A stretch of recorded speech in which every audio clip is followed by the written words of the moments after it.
عبداللہ صاحب، ایک یہاں پہ بڑا اہم بیان مارکو روبیو کا آپ کی نظر سے بھی گزرا ہوگا کہ جس میں انہوں نے کہا ہے کہ ایران کے نزدیک 8 سے 9 فوجی اڈوں پہ 30 سے 40 ہزار امریکی فوجی جو ہیں وہ موجود ہیں، اور وہ سب کے سب ایرانی ڈرونز اور بیلسٹک میزائلوں کے نشانے پر ہیں۔ اور ہم نے یعنی امریکہ نے اسرائیل کی بھی حفاظت کرنی ہے، اس لیے ہم مڈل ایسٹ میں اپنی فوجی طاقت بڑھا رہے ہیں۔ آپ کیا سمجھتے ہیں کہ مارکو روبیو نے یہ جو وضاحت دی ہے، اس کو آپ کس نظر سے دیکھتے ہیں؟ یہ صرف وضاحت ہی ہے یا اس میں بھی کوئی دھمکی چھپی ہوئی ہے؟ اور سر، امریکی صدر ٹرمپ جو باتیں کرتے تھے کہ امریکہ فرسٹ ان کا نیریٹو تھا، اب ایسا لگ رہا ہے کہ اسرائیل فرسٹ اس قسم کی سچویشن نظر آ رہی ہے، جس طرح سے وہ ڈیفینڈ کرنا چاہتے ہیں ہر فورم پر اسرائیل کو۔ دیکھیں، اسرائیل فرسٹ تو انہوں نے بنا دیا نا، اب تو امریکہ کے اندر بھی لوگ اس بات کو اٹھا رہے ہیں، لیکن اس بات کو سمجھنا بڑا ضروری ہے۔ مارکو روبیو ایسا کیوں کہہ رہا ہے؟ مارکو روبیو جو ہے وہ اصل میں اپنا کیس جو ہے وہ لے کے اسرائیل کے پاس جا رہے ہیں۔ دیکھیں نا، جو جادوگر ہے امریکہ، وہ اس کی جان جس طوطے کے اندر ہے وہ ہے اسرائیل، اور جو طوطے کے اندر جس کا دل ہے وہ ہے بینجامن نیتن یاہو۔ ابھی بینجامن نیتن یاہو کو دکھانے کے لیے یہ آنیاں جانیاں کر رہے ہیں، یہ اپنے بحری بیڑے موو کرا رہے ہیں، یہ ذرا اسٹرانگ لینگویج استعمال کر رہے ہیں، زبانی کلامی گولہ باری جاری ہے دونوں اطراف سے، اور اس میں وہ یہ بتانا چاہ رہے ہیں کہ دیکھو بھائی، ہم نے تو کوشش بڑی کر رہے ہیں، لیکن خدا کے لیے ہمارا جو وہاں زائنسٹ اپروچ ہے، جو امریکہ کے اندر ایک لابی پوری بیٹھی ہے جو ان کے نظام معیشت کو چلاتی ہے۔ ابھی آپ نے دیکھا نہیں کہ امریکہ کے جو ریزرو بینک کے جو سربراہ تھے، ان کو کس طریقے سے جو ہے وہ ڈونلڈ ٹرمپ نے ان کو ساتھ ڈیل کیا، اور اسی طریقے سے جو پھر یہ کیوں ہوا یہ اچانک، آپ دیکھیے کہ اسپین نے، اٹلی نے، بیلجیم نے، جرمنی نے اپنا سونا واپس لے لیا ریزرو بینک سے۔ تو امریکہ کا یہ جو سونے کے اندر اچانک قیمتوں کے اندر رد و بدل آ رہا ہے، یہ اس کی بہت بڑی وجہ وہ ہے۔ تیسری جانب جو ہے، اب آپ کو کیا لگتا ہے، بالکل ٹھیک ہے سر، اب آپ کو کیا لگتا ہے کہ مذاکرات کے لیے کوئی راستہ نکل سکتا ہے؟ کیونکہ ہم نے دیکھا کہ رشیا نے بھی آفر کروائی کہ میڈیشن کے لیے وہ رول پلے کر سکتا ہے، چائنا بھی یہی بات کرتا رہا ہے کہ جارحیت سے بچا جائے اور کسی طریقے سے کوئی مڈ وے راستہ نکالا جا سکے۔ اب اقوام متحدہ میں ایرانی مشن نے بھی کہا ہے کہ ان کا ملک مذاکرات کے لیے تیار ہے، لیکن دفاع کے لیے بھی تیار ہے۔ تو اب آپ کیا سمجھتے ہیں کہ جنگ ہی ہوگی، مذاکرات کا کوئی آپشن نظر آ رہا ہے آپ کو؟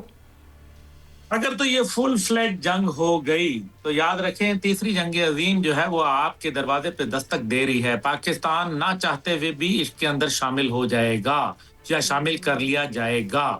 دیگر عرب ممالک بھی ان کو شامل ہونا پڑے گا، کیونکہ سعودی عرب اور پاکستان کی دفاعی ڈیل بن چکی ہے۔ یہ تمام وہ ریالٹیز ہیں جن کو آپ اگنور نہیں کر سکتے۔ چائنا اور روس پھر اپنے آپ کو الوف نہیں رکھ پائیں گے، نہ چاہتے ہوئے بھی۔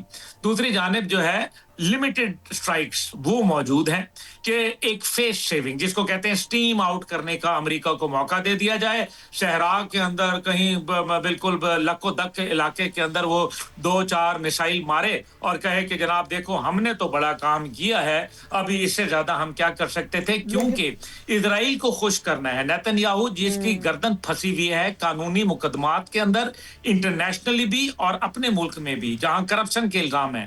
دوسری جانب وہ نیتن یاہو جو ہے وہ اسپیشل پاورز کے اوپر چل رہا ہے، کیونکہ جب سے اس نے ایمرجنسی لگائی ہے تو وہ ایمرجنسی پاور پہ چل رہا ہے، جمہوریت نام کی کوئی چیز وہاں رہ نہیں گئی۔ یہ وہ چیزیں ہیں جو اس کو ڈسٹرب کر رہی ہیں، کیونکہ اس کا جو دوستی ہے وہ جیرڈ کشنر کے ساتھ ہے جو کہ ڈونلڈ ٹرمپ صاحب کے داماد ہیں، اور اس حد تک دوستی ہے کہ جب نیتن یاہو جاتا ہے امریکہ تو وہ ان کے کمرے میں ٹھہرتا ہے۔ اس سے آپ اندازہ کر لیں، اس وجہ سے ڈونلڈ ٹرمپ جو ہے وہ یہ دکھا رہے ہیں کہ ہم بہت کچھ کر رہے ہیں، لیکن آپ یہ یاد رکھیں۔ لیکن عبداللہ میر صاحب دیکھیں، ساری صورتحال میں جیسے کہ آپ نے ابھی فرمایا کہ اگر یہ اسی طرح سے فزیکل جنگ ہو گئی تو تیسری عالمی جنگ شروع ہو جائے گی، اور پاکستان نہ چاہتے ہوئے بھی اس میں شامل ہونا پڑے گا یا ہو جائے گا۔ تو field marshal general Asim Munir نے کل ہی باولپور گیریزن کا دورہ کیا، اور انہوں نے وہاں پہ جو خطاب کیا اس میں انہوں نے کہا کہ مسلح افواج ہر خطرے سے نپٹنے کے لیے مکمل طور پر تیار ہیں۔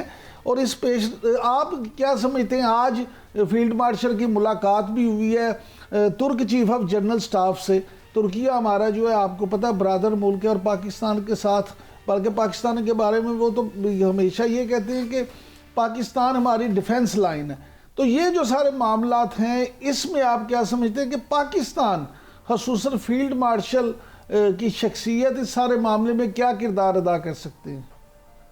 دیکھیں فیلڈ مارشل صاحب جو ہیں وہ کنونس کر سکتے ہیں، بتا سکتے ہیں، اور میرے خیال میں یہی کام جو ابھی وزیر اعظم شہباز شریف صاحب کی مسعود پزشکیان جو کہ ایرانی صدر ہیں ان سے جو گفتگو ہوئی ہے، میرے خیال میں ایک خفیہ سفارتکاری جو ہے پاکستان کی جانب سے جاری ہے، اور وہ یہی امریکہ کو کنونس کرنا چاہ رہے ہیں کہ آپ یہ غلطی نہ کریں، کیونکہ یاد رکھیں کہ اگر ایران کے اوپر کوئی اس قسم کا نیوکلیئر کا معاملہ آتا ہے، ان کے یا امریکہ ان کے اوپر حملہ کر کے یا اسرائیل ان کے نیوکلیئر ایسٹس کو نشانہ بناتا ہے، کیا وہ بنا نہیں سکتے یا وہ بنانا چاہتے نہیں ہیں؟ یہ ہے اصل بات، بنانا نہیں چاہتے، کیونکہ اگر وہ بنا دیں گے تو یاد رکھیں کہ سب سے پہلے افیکٹ جو ملک ہوگا وہ UAE ہوگا، قطر ہوگا، کویت ہوگا، وہ سعودی عرب ہوگا، وہ عراق ہوگا، وہ پاکستان ہوگا، وہ شام ہوگا، کیونکہ نیوکلیئر تابکاری پھیلتی ہے، ہوا چلتی ہے، پوری دنیا کی جو فلائٹس ہیں وہ ختم ہو کے رہ جائیں گی، یہ خطہ جھلس جائے گا.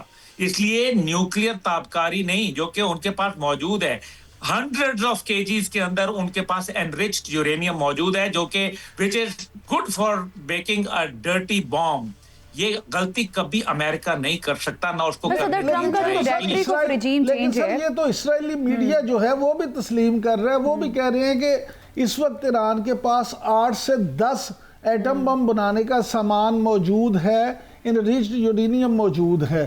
اس پہ آپ کیا کہیں گے؟ کیا ایران کے پاس صرف یہ موجود ہے یا ایران ایٹم بم تیار کر بھی چکا ہے؟ اور سر یہ بھی کہا جا رہا ہے کہ آنے والے ٹائم میں پھر مظاہرے ہونے لگے ہیں ایران میں. آپ کو پتہ ہے کہ CIA اور موساد کے ٹرینڈ ایجنٹس مظاہروں میں شامل تھے جنہوں نے صورتحال کو بھی کافی زیادہ تشویشناک بنایا. تو اب بھی اسی طرف اشارہ کر رہے ہیں مارکو روبیو صاحب کے مستقبل میں مظاہرے ہو رہے ہیں. دیکھیں مارکو روبیو نے یہی بولا نا کل کی اس کی سٹیٹمنٹ کے جی دوبارہ شروع ہو سکتے ہیں، وہ کوشش یہی کریں گے. دیکھیں نا ان کے پاس آپشنز کیا ہیں. پہلی آپشن میں نے آپ کو کہا لمیٹڈ سٹرائک کر کے کسی صحرا وغیرہ کے اندر.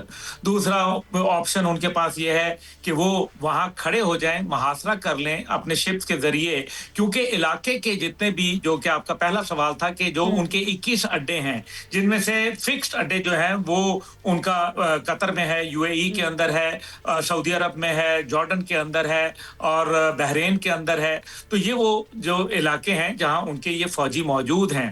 اب اگر وہ حملہ کرتے ہیں تو اس ٹائم پہ دنیا کے کسی ملک کے پاس ہائپر سونک میسائل کو روکنے کی صلاحیت نہیں ہے، پیریڈ، بات ختم. اب اگر وہ حملہ کرتے ہیں تو گئے پھر یہ لوگ.